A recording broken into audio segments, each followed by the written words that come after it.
Assalamualaikum warahmatullahi wabarakatuh. Saya Kamelia Fitriani dengan NIM C1F018020 Prodi Ekonomi Islam R06. Di sini saya akan menjelaskan materi yang berkaitan dengan akad mudharabah, yang dimana pembahasan yang pertama yaitu pengertian akad mudharabah.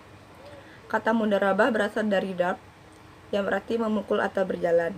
Pengertian memukul atau berjalan yang dimaksud di sini adalah proses seseorang memukulkan kakinya dalam menjalankan usaha.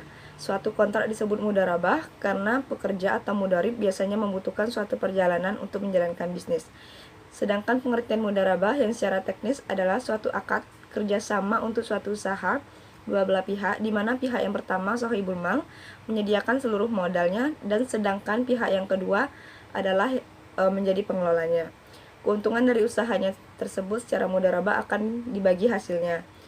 Dan menurut kesepakatan yang telah disepakati pada perjanjian awal, dan apabila usaha tersebut mengalami kerugian, maka kerugian tersebut akan ditanggung oleh pihak pemodal, selama kerugian tersebut bukan disebabkan kelalaian pengelola modal.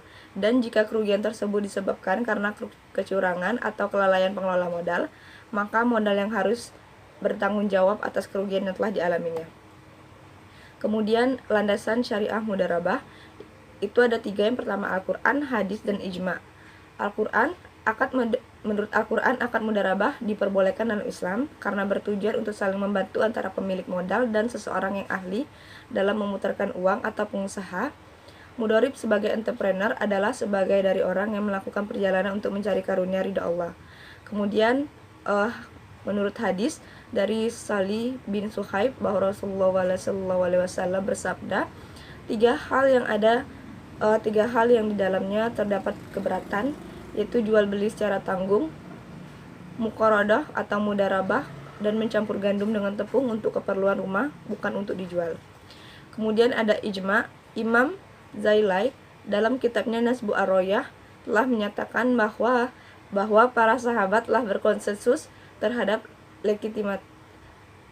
legitimasi pengelolaan harta yatim secara mudharabah. Kesepakatan para sahabat ini sejalan dengan spirit hadis yang telah dikutip Abu Ubaid dalam kitab Al-Amwal. Kemudian ada syarat dan rukun mudharabah. Syarat yang harus dipenuhi dalam akad mudharabah ada 2, yaitu harta atau modal dan keuntungan.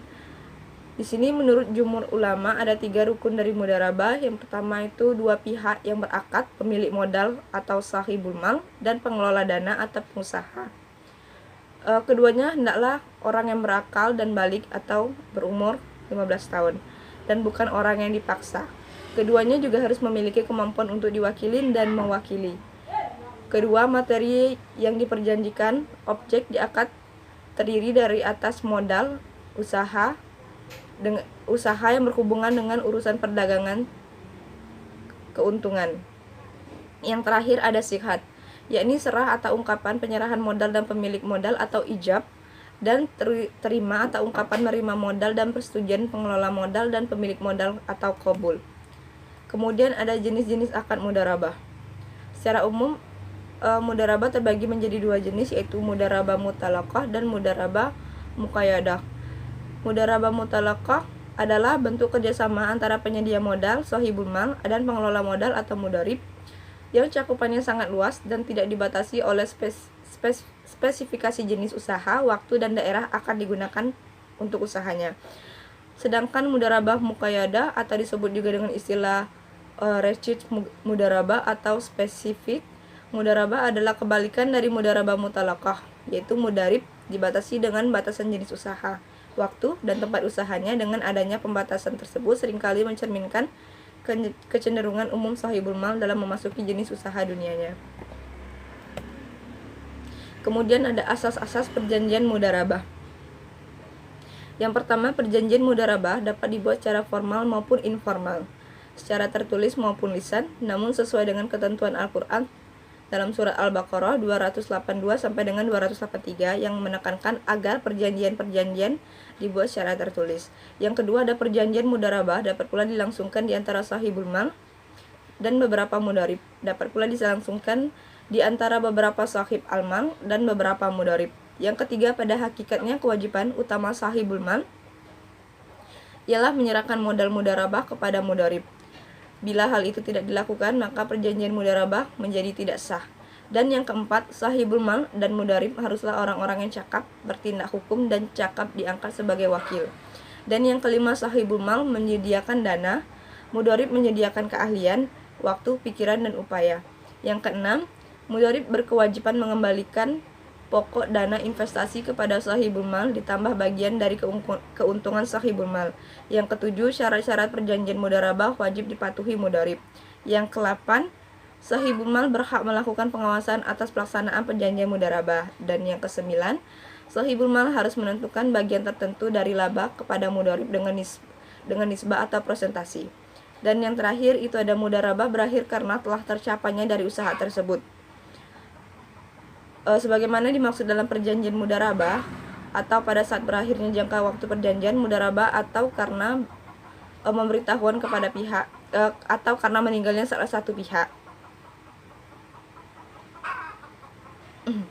yaitu sahibul mal atau mudharib, atau karena salah satu pihak memberitahuan kepada pihak lainnya mengenai maksudnya untuk mengakhiri perjanjian mudharabah itu.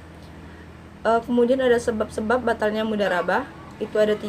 Yang pertama, tidak terpenuhinya syarat syahnya mudharabah. Apabila terdapat suatu syarat yang tidak terpenuhi, maka mudharib sudah terlanjur menggunakan modal mudharabah untuk bisnis perdagangan, maka dalam keadaan ini mudharib berhak mendapatkan upah atas kerja yang dilakukannya, karena usaha yang dilakukan atas izin pemilik modal dan mudharib melakukan suatu pekerjaan yang berhak untuk diberi upah. Semua laba yang dihasilkan dari usaha yang telah dikerjakan adalah pihak pemilik modal, dan jika terjadi kerugian maka pemilik modal juga yang menanggungnya. Yang kedua, pengelola atau mudharib sengaja tidak melakukan tugas sebagaimana mestinya dalam memelihara modal, atau melakukan sesuatu yang bertentangan dengan tujuan akad. Jika seperti itu terjadi kerugian, maka pengelola berkewajiban untuk menjamin modal karena penyebab dari kerugian tersebut. Dan yang terakhir, pengelola meninggal dunia atau pemilik modalnya, maka mudharabah akan menjadi batal. Sekian presentasi atau pembahasan dari saya. Terima kasih. Wassalamualaikum warahmatullahi wabarakatuh.